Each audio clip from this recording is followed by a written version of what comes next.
नमस्कार, India tonight में आपका स्वागत है। मैं हूं आपके साथ रवि मिश्रा। फैसले की घड़ी आ गई है। हरियाणा और महाराष्ट्र में वोटिंग मशीन कल इस राज से पर्दा उठा देंगी कि इन राज्यों में अब की बार बनने जा रही है किसकी सरकार।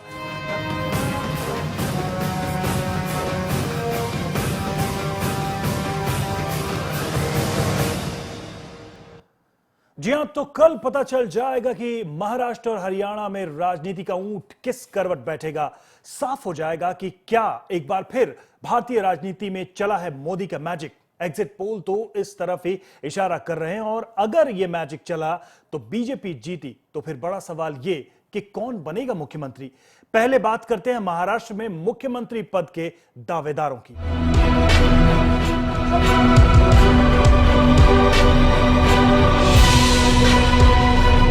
चुनाव से पहले मुख्यमंत्री की कुर्सी के लिए जैसा घमासान पार्टियों के बीच दिखा, वैसा कम ही नजर आता है।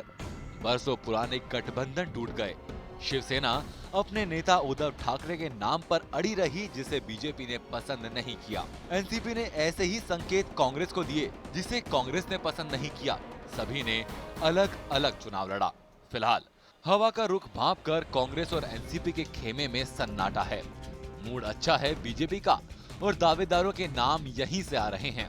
इन नामों में सबसे आगे है पंकजा मुंडे का नाम। महाराष्ट्र बीजेपी के लोकप्रिय नेता गोपीनाथ मुंडे की बेटी हैं पंकजा। गोपीनाथ मुंडे की सड़क हादसे में मौत के बाद 35 साल की पंकजा ने उनकी ओबीसी नेता होने की राजनीतिक विरासत को संभाला। कांग्रेस एनसीपी सरकार के खिलाफ उनकी संघर्ष यात्रा चर्चा में रही और इससे पंकजा का कद बढ़ा। बीड की रैली में प्रधानमंत्री मोदी ने उनकी तारीफ की और कहा कि पूरे राज्य में प्रचार की कमान वो संभालें। मोदी की इस तारीफ ने पंकजा को मुख्यमंत्री पद की रेस में काफी आगे कर दिया।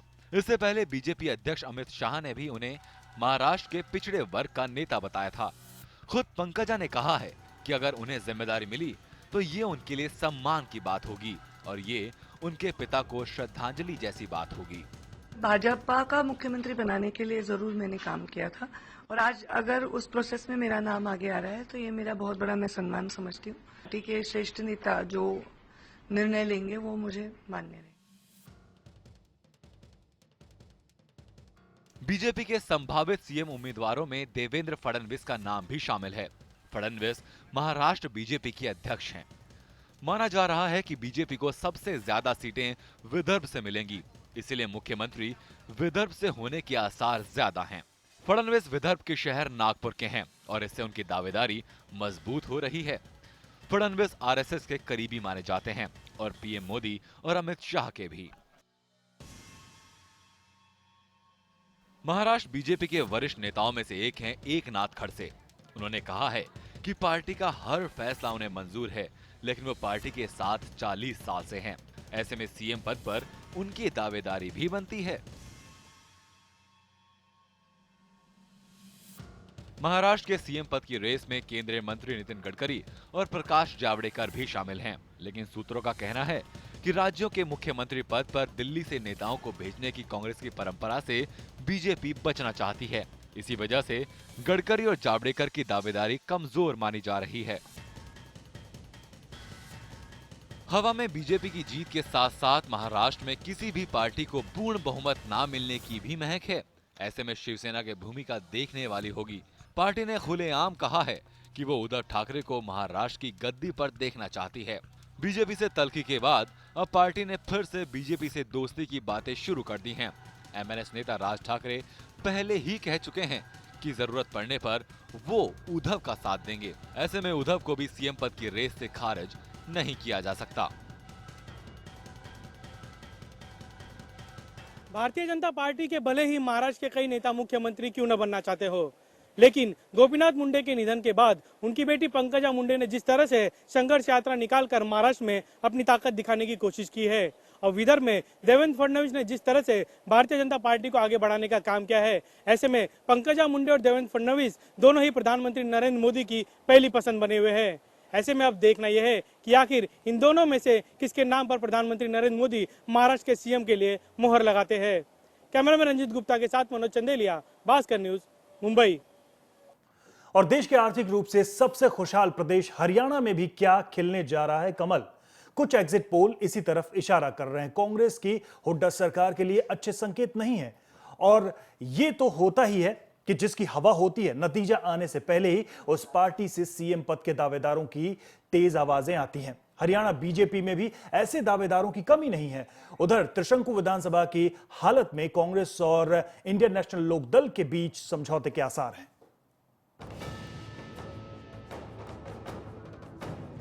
हरियाणा की कांग्रेस सरकार के खिलाफ नरेंद्र मोदी और अमित शाह की ताबड़तोड़ रैलियां इस बात की गवाह हैं कि बीजेपी हरियाणा में कमल खिलाने के लिए बेताब है। एग्जिट पोल के संकेत भी इसी तरफ साफ संकेत कर रहे हैं। अगर बीजेपी यहां जीतती है तो मुख्यमंत्री पद के सबसे मजबूत दावेदार कैप्टन अभिमन्यु होंगे।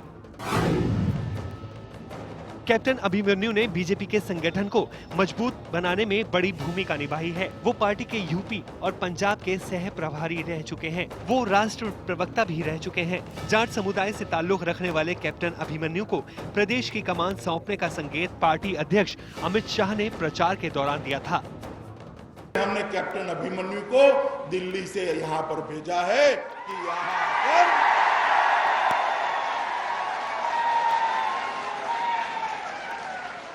यहाँ आकर आप लोगों का नेतृत्व करे और परिवर्तन की मसाल लेकर पूरे हरियाणा के अंदर घूमे। वोटिंग के दौरान गैर जाट मतदाताओं का समर्थन बीजेपी को मिलता दिखा है। ऐसी चर्चाएं भी हैं कि बीजेपी किसी गैर जाट को मुख्यमंत्री बना सकती है। ऐसी स्थिति में पार्टी के प्रदेश अध्यक्ष रामविलास शर्मा की दावेदारी मजबूत हो जाएगी। ब्राह्मण समुदाय से ताल्लुक रखने वाले रामविलास शर्मा 2 बार मंत्री रह चुके हैं। इनके नेतृत्व में बीजेपी ने लोकसभा चुनाव लड़ा और शानदार कामयाबी पाई थी। कल तक कांग्रेस के बड़े नेताओं में शुमार किए जाने वाले चौधरी वीरेंद्र सिंह अब बीजेपी के नेता हैं। चुनाव से ऐन पहले उन्होंने पाला बदला। भूपेंद्र सिंह हुड्डा के धुर विरोधी वीरेंद्र सिंह का कहना है कि जब तक राजनीति में रहेंगे मुख्यमंत्री बनने का सपना देखते रहेंगे। ये तो बीजेपी की जीत की स्थिति में हुए दावेदारों के नाम, लेकिन अगर किसी को बहुमत नहीं मिला तो फिर बीजेपी के लिए हरियाणा की राह आसान नहीं है। सहयोगी खोजने में पार्टी के पसीने छूट जाएंगे। हरियाणा जनित कांग्रेस से चुनाव से ऐन पहले पार्टी अलग हुई। इंडियन नेशनल लोकदल पर पार्टी ने प्रचार के दौरान तीखे हमले किए थे। त्रिशंकु विधानसभा की स्थिति में हरियाणा की राजनीतिक समीकरण देखने लायक होंगे।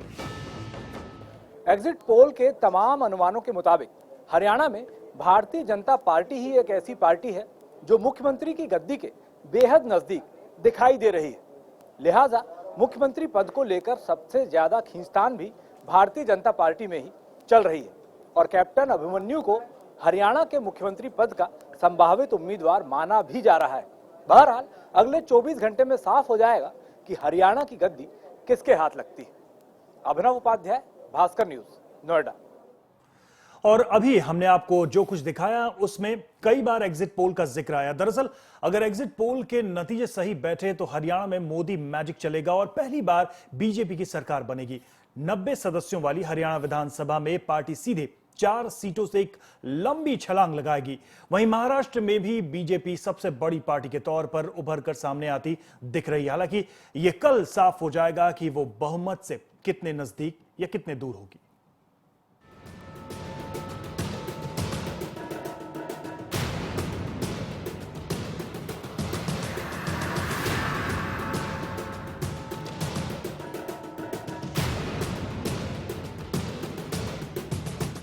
पूरे देश में चली मोदी की लहर रुकने का नाम नहीं ले रही है। मोदी मैजिक पर सवार हरियाणा का बीजेपी रथ रुकने का नाम नहीं ले रहा और हरियाणा के रुझानों से ही सत्ताधारी कांग्रेस का हाथ कांपने लगा है तो बाकी पार्टियों के जीत का नशा काफुर होने लगा है। हरियाणा में हुड्डा का किला ध्वस्त होता नजर आ रहा है और बीजेपी का रथ पूरी ताकत से आता नजर आ रहा है। हरियाणा में इस बार रिकॉर्ड 73% मतदान हुआ है। इसके साथ ही हरियाणा के लोगों ने 2009 के वोटिंग रिकॉर्ड को भी पीछे छोड़ दिया। हरियाणा के रण में इस बार 1351 उम्मीदवार अपनी किस्मत आजमा रहे हैं, जिसमें रिकॉर्ड 109 महिला उम्मीदवारों की किस्मत दांव पर है। आइए नजर डालते हैं क्या कह रहा है हरियाणा का एग्जिट पोल। एबीपी नेल्सन के मुताबिक बीजेपी को हरियाणा में 46, कांग्रेस को 10, आईएनएलडी को 29, एचजेसी को 2 और अन्य को 3 सीटें मिलेंगी। न्यूज 24 चाणक्य के मुताबिक बीजेपी को 52, कांग्रेस को 10, आईएनएलडी को 23 और अन्य को 5 सीटें मिलेंगी। टाइम्स नाउ और सी वोटर के मुताबिक बीजेपी को 37, कांग्रेस को 15, आईएनएलडी को 28, एचजेसी को 6 और अन्य को 4 सीटें मिलेंगी। हरियाणा में तो बीजेपी का जादू चलता दिख रहा है, तो वहीं महाराष्ट्र के मैदान में भी बीजेपी सबको पछाड़ती दिखाई दे रही है। वहां भी बीजेपी सबसे बड़ी पार्टी बनकर उभर रही है। महाराष्ट्र में मोदी के जादू से सबसे ज्यादा शिवसेना चिंतित नजर आ रही है। महाराष्ट्र के एग्जिट पोल ने जब मुंह खोला तो तमाम टीवी चैनलों पर महाबहस बन गया। 288 विधानसभा सीटों वाले महाराष्ट्र में लोगों ने जमकर वोट डाले। महाराष्ट्र के महासंग्राम में करीब 64% वोट पड़े और 4119 उम्मीदवारों की किस्मत ईवीएम में कैद हो गई। कुछ इस तरह बोल रहे हैं महाराष्ट्र के रुझान। एबीपी नेल्सन के मुताबिक महाराष्ट्र के महासंग्राम में बीजेपी को 127, शिवसेना को 77, कांग्रेस को 40, एनसीपी को 34, एमएनएस को 5 और अन्य को 5 सीटें मिलेंगी। तो वहीं न्यूज 24 चाणक्य के मुताबिक महाराष्ट्र के महासंग्राम में बीजेपी को 151, शिवसेना को 71, कांग्रेस को 27, एनसीपी को 28 और अन्य को 11 सीटें ही मिलेंगी। टाइम्स नाउ और सी वोटर के मुताबिक बीजेपी को 129, शिवसेना को 56, एमएनएस को 12, कांग्रेस को 43, एनसीपी को 36 और अन्य को 12 सीटों पर सब्र करना पड़ेगा। दोनों राज्यों में जमकर वोटिंग हुई है। एग्जिट पोल की माने तो बीजेपी दोनों जगह कमल खिला रही है। दोनों राज्यों में मजबूती के साथ मोदी मैजिक आ रहा है। Bureau report, Bhaskar news. BJP एक ऐसी पार्टी जो किसी परिचय का मोहताज नहीं। पहले भी इस पार्टी का रुतबा कम नहीं था, लेकिन नरेंद्र मोदी के पीएम बनने के बाद तो इस राजनीतिक दल की शोहरत में और भी इजाफा हो गया। नरेंद्र मोदी ने अच्छे दिन का ऐसा नारा लगाया कि देश में कांग्रेस सरकार को जनता ने उखाड़ फेंका और अब हर किसी की नजर महाराष्ट्र के चुनाव पर टिकी है, क्योंकि यहां भी प्रधानमंत्री बीजेपी की बल्ले बल्ले करवाने के लिए जी जान से जुटे थे।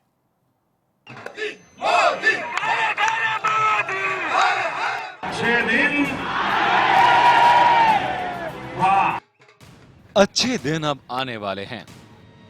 मोदी जी ने ये नारा लगाया तो देश में एक ऐसी लहर चली कि हर कोई मोदी का दीवाना हो गया।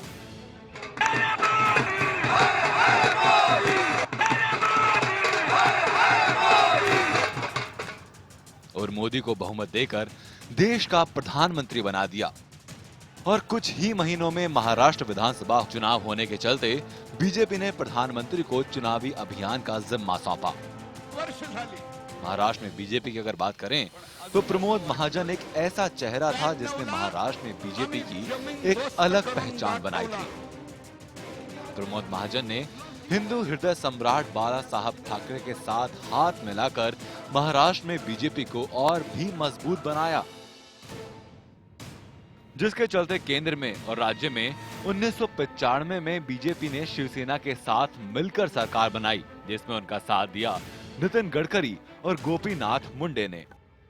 जब हमने शिवसेना के साथ पहली बार समझौता किया, उस वक्त महाराष्ट्र विधानसभा में शिवसेना का एकमात्र विधायक था और भाजपा के 16 विधायक थे। तो ऐसी कहीं बात ही नहीं थी कि शिवसेना बहुत ताकतवर थी और भाजपा की ताकत नहीं थी। ऐसी कोई बात नहीं थी। दोनों के अपने अपने प्रभाव क्षेत्र थे, दोनों का अपना अपना ताकत का स्थान था। दोनों पार्टियां एक दूसरे के साथ आगे जाती रही और साथ आने का फायदा दोनों पार्टियों को मिला। प्रमोद महाजन के निधन के बाद सभी की निगाहें नितिन गडकरी और गोपीनाथ मुंडे पर टिकी थीं कि इन नेताओं में से कौन सा ऐसा नेता है जो महाराष्ट्र में बीजेपी को आगे बढ़ाएगा। और इसी होड़ के बीच गोपीनाथ मुंडे और नितिन गडकरी के बीच कोल्ड वॉर चलता रहा। गोपीनाथ मुंडे ने तो पार्टी छोड़ने का मन भी बना लिया था, लेकिन किसी तरह मुंडे और गडकरी के बीच संघ के नेताओं ने हस्तक्षेप कर मामले को सुलझा लिया। ये तो महाराष्ट्र भाजपा का नेतृत्व था ही, इसमें कोई दो राय नहीं। गोपीनाथ जी मुंडे महाराष्ट्र भाजपा का नहीं तो महाराष्ट्र का एक जनमान्य नेतृत्व था। दुर्भाग्यवश दोनों नेता हमारे साथ नहीं रहे। नितिन जी का एक नेतृत्व नए सिरे से प्रस्थापित हुआ है, लेकिन उन्होंने केंद्र में ही काम करना पसंद किया और केंद्रीय मंत्रिमंडल में बहुत बड़ी जिम्मेदारियां निभा रहे। महाराष्ट्र बीजेपी की अगर बात करें तो यहाँ सबसे बड़ी कमजोरी ही एकजुटता रही है। यहाँ हर नेता अपने आप को एक दूसरे से बड़ा नेता मानता है। यहाँ प्रदेश अध्यक्ष देवेंद्र फडणवीस से लेकर गोपीनाथ मुंडे की बेटी पंकजा मुंडे तक अपने आप को मुख्यमंत्री का दावेदार मान रही हैं। तो वहीं एकनाथ खड़से और विनोद तावड़े भी खुद को सीएम की रेस में मान रहे हैं। शिवसेना प्रमुख उद्धव ठाकरे भली भांति जानते हैं कि महाराष्ट्र बीजेपी के नेताओं में एकजुटता नहीं है और उसी का फायदा उद्धव ठाकरे उठाने में लगातार लगे हुए थे। अगर ऐसे में शिवसेना को इस चुनाव में नुकसान होता है तो इसकी सबसे बड़ी वजह है प्रधानमंत्री नरेंद्र मोदी की रैली। मोदी की रैलियों के चलते ही बीजेपी महाराष्ट्र में अपनी बल्ले बल्ले होने का सपना देख रही है। नरेंद्र मोदी की रैली में काफी भीड़ इकट्ठा होती थी और बीजेपी की कोर कमेटी भी ये बात जानती थी कि महाराष्ट्र में बीजेपी के पास ऐसा कोई नेता नहीं है जो इतनी भीड़ जुटा सके।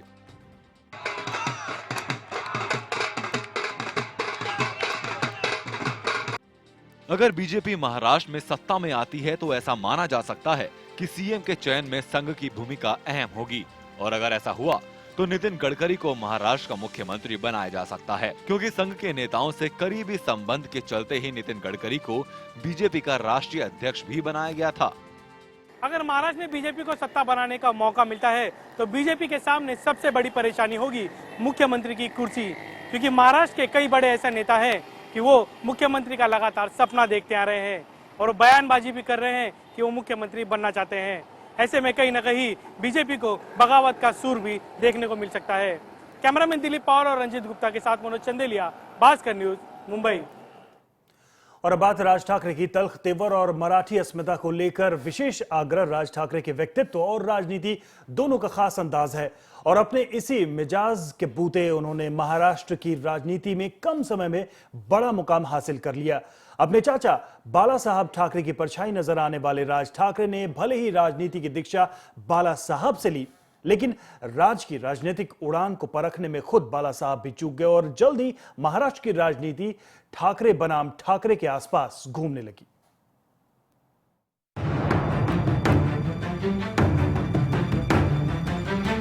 शिवसेना प्रमुख बाला साहब ठाकरे के छोटे भाई श्रीकांत ठाकरे के बेटे राज ठाकरे के व्यक्तित्व पर बाला साहब का प्रभाव कई मायने में उद्धव ठाकरे से भी गहरा रहा है। राज ने न केवल बाला साहब के अक्कड़ राजनीतिक मिजाज को हूबहू अपनाया, बल्कि उनके कार्टूनिस्ट पेशे को भी अपनाया। बाला साहब भी अपने इस भतीजे को शिवसेना की दबंग राजनीति के लिए सबसे ज्यादा मुफीद मानते थे।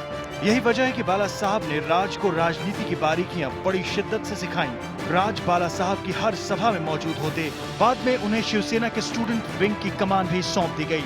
मराठी मानुष और अस्मिता को लेकर राज ठाकरे की बेबाकी ने युवाओं को आकर्षित किया और राज मराठी युवाओं के बीच लोकप्रिय हो गए। बाला साहब ने 17 नवंबर 2012 को उद्धव ठाकरे को अपना वारिस घोषित कर राज के सारे मंसूबों पर पानी फेर दिया। राज ठाकरे ने भी 19 मार्च को महाराष्ट्र नवनिर्माण सेना नाम से अपनी अलग पार्टी बनाने का ऐलान कर बगावत का झंडा बुलंद कर दिया। शिवसेना से अलग होने के बाद राज ठाकरे ने शिवसेना के गढ़ यानी बाळासाहेब ठाकरे के गढ़ शिवाजी पार्क में एक ऐसा इमोशनल भाषण किया। लोग राज ठाकरे के इस भाषण को सुनकर उनके मुरीद हो गए। इतना ही नहीं, लोगों ने राज ठाकरे के इस भाषण में बाळासाहेब ठाकरे की छवि को भी देखा, जिसके चलते शिवसेना के कई लोग राज ठाकरे के साथ धीरे धीरे जुड़ने लगे। राजनीतिक रूप से अपनी अलग पहचान बनाने के लिए जरूरी था कि राज शिवसेना से अलग लाइन पकड़ें। राज ने अपने चाचा बाला साहब द्वारा उठाए गए कुछ पुराने मुद्दों को फिर से उठाया और एक कदम आगे बढ़ते हुए पर प्रांतियों को सीधे निशाने पर लेना शुरू कर दिया।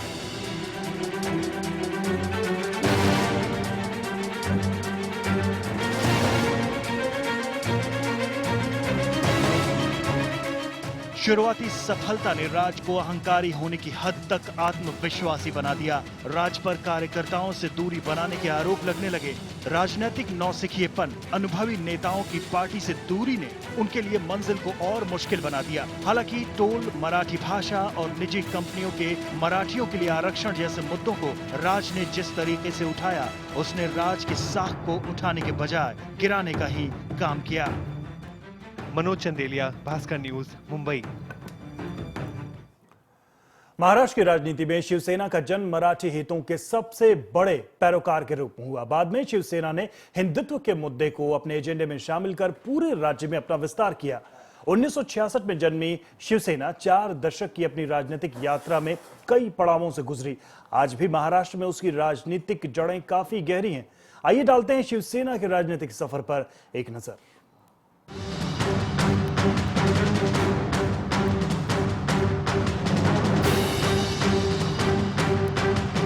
मराठी मानुष को वाजिब हक दिलाने के नारों के साथ एक पतले शरीर का व्यंग चित्रकार महाराष्ट्र के राजनीतिक आसमान पर उभरा, जिसका नाम था बाला साहेब केशव ठाकरे।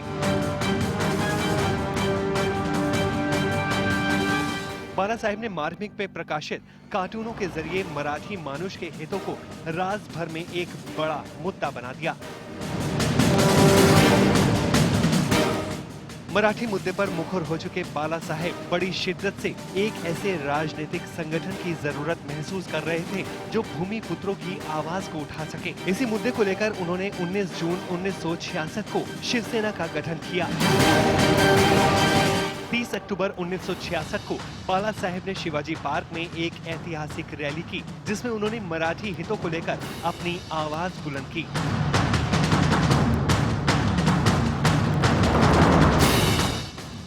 मराठी हितों के संरक्षक के रूप में शिवसेना ने धीरे धीरे अपनी जड़ें जमानी शुरू कर दी। 1967 में मुंबई महानगर पालिका में शिवसेना का झंडा लहराया। शिवसेना राजनीतिक रूप से कुछ खास इलाकों में अपनी जड़ें जमा चुकी थी, लेकिन उन्हें ये बखूबी एहसास था कि ये मुद्दा उसे महाराष्ट्र की गद्दी तक नहीं पहुंचा सकता। इसलिए हर वर्ग के लोगों को अपने साथ जोड़ने के लिए उसने हिंदुत्व जैसे राष्ट्रीय मुद्दे की ओर अपना ध्यान केंद्रित किया। इसी मुद्दे पर उसने बीजेपी के साथ राजनीतिक गठबंधन कर राज्य भर में अपना विस्तार किया। हिंदुत्व का ये मुद्दा दोनों पार्टियों के लिए फायदेमंद साबित हुआ। 1995 में दोनों पार्टियों ने मिलकर राज्य में सत्ता का स्वाद चखा। साल 2000 में बाला साहेब ने अपने बेटे उद्धव ठाकरे को अपना राजनीतिक उत्तराधिकारी घोषित कर दिया, लेकिन यही घोषणा पार्टी में बिखराव का कारण बनी। पार्टी के भरोसेमंद नारायण राणे सहित कई नेताओं ने पार्टी को अलविदा कह दिया। खुद ठाकरे परिवार में भी राज ठाकरे ने बगावत का बिगुल बजाते हुए अपनी नई पार्टी बना ली। इसके बाद एक और झटका तब लगा जब उनके चचेरे भाई राज ठाकरे ने 9 मार्च 2006 को शिवसेना छोड़कर अपनी एक नई पार्टी महाराष्ट्र नवनिर्माण सेना का गठन किया। उद्धव ठाकरे की राजनीतिक शैली और राज ठाकरे के बढ़ते प्रभाव ने शिवसेना की बढ़त को काफी नुकसान पहुंचाया, लेकिन मतदाताओं के बीच उसकी जड़ें इतनी गहरी थीं कि शिवसेना अपने वजूद को बचाए रखने में कामयाब रही। इस साल के लोकसभा चुनाव में बीजेपी के साथ गठबंधन का फायदा शिवसेना को भी हुआ, लेकिन विधानसभा चुनाव में उद्धव ठाकरे की महत्वाकांक्षा ने 25 साल पुराने इस गठबंधन पर सभी पार्टियों को अपने अपने रास्ते चलने के लिए मजबूर कर दिया।